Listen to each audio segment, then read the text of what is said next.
एक समय की बात है, एक लड़का सुनसान सड़क से अपने घर जा रहा था।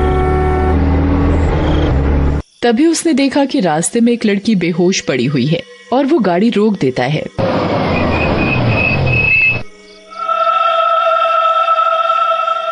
और उस लड़की के पास जाता है और वो लड़का वापस अपनी गाड़ी से पानी लेकर आता है। वो उस लड़की के मुंह पर पानी के छींटे मारता है और उस लड़की को होश आ जाता है। आप कौन है? मेरा नाम ऋषभ है और मैं अपने घर जा रहा था, तो आप मुझे यहाँ रास्ते में बेहोश पड़ी हुई मिली। हाँ, मैं अब ठीक हूँ। मेरा नाम निशा है। मैं अपने घर जा रही थी और मैं रास्ते में गिर पड़ी। चलो, मैं आपको आपके घर छोड़ देता हूँ। जी, मैं चली जाऊंगी। देखो, रात बहुत हो चुकी है और रास्ता भी ठीक नहीं है और तुम्हारी तबीयत ठीक नहीं लग रही है। तुम मेरे साथ मेरे घर चलो। निशा उसके साथ चल देती है। ऋषभ घर पहुंचकर, निशा, ये है मेरा घर और ये मेरी माँ है। माँ, ये निशा है और ये मेरी छोटी बहन सपना है। बेटा, ये तूने अच्छा किया जो इसे घर ले आया। वहाँ रास्ते में पता नहीं इसके साथ क्या होता। माँ निशा से पूछती है, तुम्हारे घर में और कौन कौन है?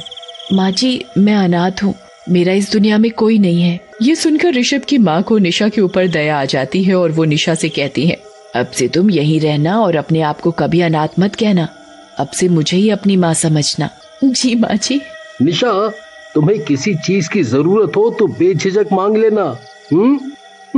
रात भी बहुत हो चुकी है, अब तुम सब सो जाओ। मैं निशा को उसका कमरा दिखा देता हूँ। निशा, ये तुम्हारा कमरा है। और ये कहकर ऋषभ सोने चला जाता है। रात को घर के सभी लोग गहरी नींद में सोए हुए होते हैं। तभी निशा अपने कमरे से निकलकर सपना के कमरे में जाती है। वो देखती है कि सपना गहरी नींद में सोई हुई है। वो सपना के पास जाती है और वो अपने असली रूप में आ जाती है।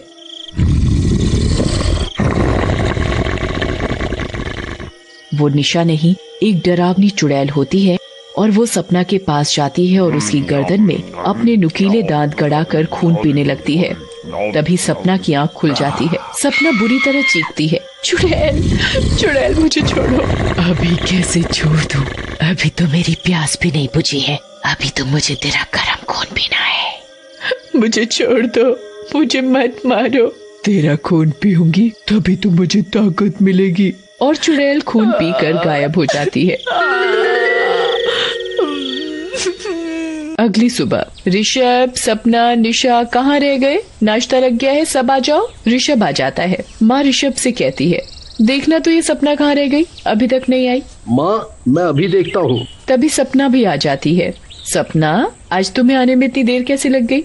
माँ, कुछ नहीं, बस ऐसे ही थोड़ी तबीयत ठीक से नहीं लग रही। सपना मन ही मन सोचती है कि रात वाली बात माँ को बता देती हूँ, पर कोई भी मेरी बात का यकीन नहीं करेगी और सपना किसी से कुछ नहीं कहती। तभी, सपना, तुम इतनी कमजोर सी कैसे लग रही हो और ये तुम्हारी गर्दन पर निशान कैसा? कुछ नहीं माँ, मैं ठीक हूँ और गर्दन में कुछ चोट लग गई होगी। और सपना नाश्ता करके अपने कमरे में सोने चली जाती है। आज सपना को क्या हुआ? इसने ठीक से नाश्ता भी नहीं किया और ठीक से बात भी नहीं की। माँ, ऐसा कुछ नहीं है, उसकी तबीयत ठीक नहीं है, तभी, और कुछ नहीं। तुम हम सबकी ज्यादा चिंता करती हो ना, बस, और कुछ नहीं। निशा, तुम भी नाश्ता कर लो। माँ जी, पहले आप कर लीजिए, मैं कर लूंगी। अब तो ये मेरा भी घर है। हाँ, क्यों नहीं। दोपहर का समय है। माँ अपने घर के गार्डन में घूमने जाती है तो माँ की नजर एक काली बिल्ली पर पड़ती है। बिल्ली माँ को देखकर उसके आगे पीछे घूमने लगती है। माँ बिल्ली को बड़े प्यार से अपने पास बुलाती है, पूसी, पूसी, और बिल्ली भी माँ के पैर चाटने लगती है। माँ बिल्ली को घर में ले आती है और निशा को आवाज लगाती है, निशा, जरा इधर तो आना, देखो ये बिल्ली कितनी भूखी लगती है। अरे माँ जी, ये बिल्ली आपको कहाँ से मिल गई? अरे मुझे ये गार्डन में मिली, मैंने इसका नाम पूसी रखा है। अच्छा है ना? अच्छा है। निशा, तुम इसे दूध पिला दो, इसे भूख लगी है। और माँ ये कहकर चली जाती है। निशा पूसी को दूध पिला रही होती है। निशा पूसी को देखकर अपने असली रूप में आ जाती है। बड़े दिनों बाद किसी का खून पीने को मिलेगा, आज पूसी का ही सही। पूसी चुड़ैल को देखकर म्याऊ म्याऊ करके चिल्लाने लगती है और तभी ऋषभ आ जाता है। चुड़ैल फिर निशा बन जाती है और पूसी निशा से छूटकर भाग जाती है। आज तो तू बच गई, पर रात को नहीं छोड़ूंगी। जैसे ही रात होती है, निशा अपने कमरे में एक तांत्रिक पूजा कर रही होती है। उसने पूसी को भी पकड़ रखा होता है।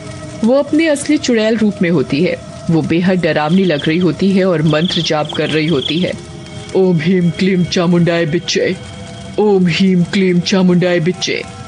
और वो जिंदा पूसी का खून पीने लगती है और जोर जोर से हंसने लगती है। अब मैं और जवान बन जाऊंगी और कभी नहीं मरूंगी।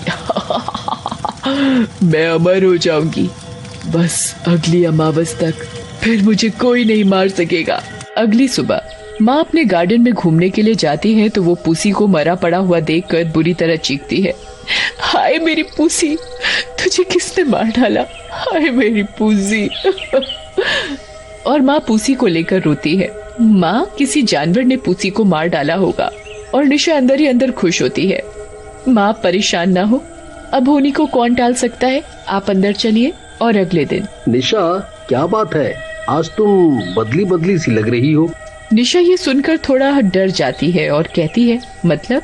अरे डरो मत, मेरे कहने का मतलब है कि तुम आज पहले से भी ज्यादा कम उम्र की लग रही हो। तुम दिन पर दिन खूबसूरत होती जा रही हो। निशा मन ही मन में यही तो चाहती हूँ, सबसे खूबसूरत और जवान। और निशा मुस्कुराने लगती है। मैं खाना लगाती हूँ, तुम खाना खा लो। निशा ऋषभ की प्लेट में खाना निकाल कर देती है। ऋषभ खाना खाने लगता है। निशा, जरा चाकू तो देना, सेब काटना है। ऋषभ सेब काट कर खा रहा होता है तो ऋषभ की उंगली कट जाती है तो ऋषभ की उंगली से खून बहने लगता है। खून देखकर निशा बेचैन हो जाती है और ऋषभ की उंगली से टपक रहा खून पीने लगती है।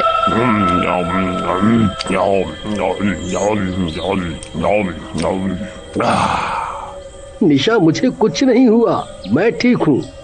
और अपनी उंगली निशा से छुड़ा लेता है। ऋषभ निशा की ये हरकत देखकर उसे बहुत अजीब लगता है। ये निशा को क्या हुआ? कितना अजीब सा बर्ताव कर रही थी। और जैसे ही रात होती है, निशा को बेचैनी होने लगती है। निशा अपने कमरे में जाकर फिर तांत्रिक पूजा करने लगती है।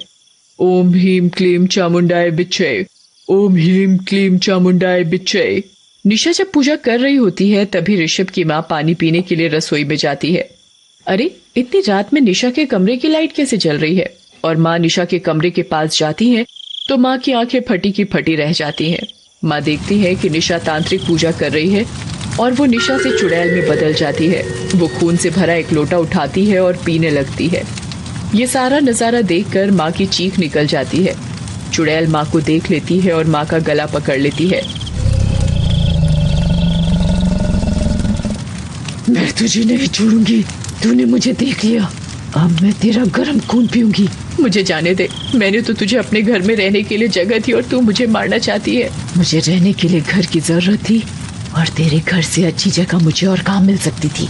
और चुड़ैल माँ को गर्दन से कसकर पकड़ लेती है। मर गई रे, छोड़ मुझे, अरे छोड़ मुझे। अपनी माँ की आवाज सुनकर ऋषभ और सपना आ जाते हैं। माँ को चुड़ैल के हाथों में पकड़ा देख सपना तांत्रिक बाबा को लेने चली जाती है। चुड़ैल, छोड़ मेरी माँ को। अभी तो मुझे गर्म खून पीना है, कैसे छोड़ दूं बुढ़िया को? पहले इसका खून पी लूं, फिर तेरा पीऊंगी। छोड़ मेरी माँ को, मुझे तो तेरे ऊपर पहले ही शक था, अब तेरा खेल खत्म। चुड़ैल अपना लंबा हाथ करके ऋषभ को भी पकड़ लेती है। तभी सपना अपने साथ एक तांत्रिक बाबा को लेकर आती है और कहती है, मुझे तो तेरे बारे में सब पहले से ही पता था। अब देख, मैं तांत्रिक बाबा को लेकर आई हूँ, अब तेरा ये खेल खत्म। तांत्रिक बाबा अपने हाथ में लोटे से पानी लेकर मंत्र पढ़ने लगता है और चुड़ैल पर फेंकता है। जैसे ही मंत्र पढ़ा हुआ पानी चुड़ैल पर पड़ता है, चुड़ैल ऋषभ और माँ को छोड़ देती है। ए तांत्रिक, तू मारेगा मुझे, हट जा मेरे रास्ते से, नहीं तो मैं तेरा खून पीकर तुझे भी मार डालूंगी। तू मेरा कुछ नहीं बिगाड़ सकती, ये ले। तांत्रिक अपनी शक्तियों द्वारा त्रिशूल चुड़ैल के पेट में गाड़ देता है और चुड़ैल राग बनकर हवा में उड़ जाती है।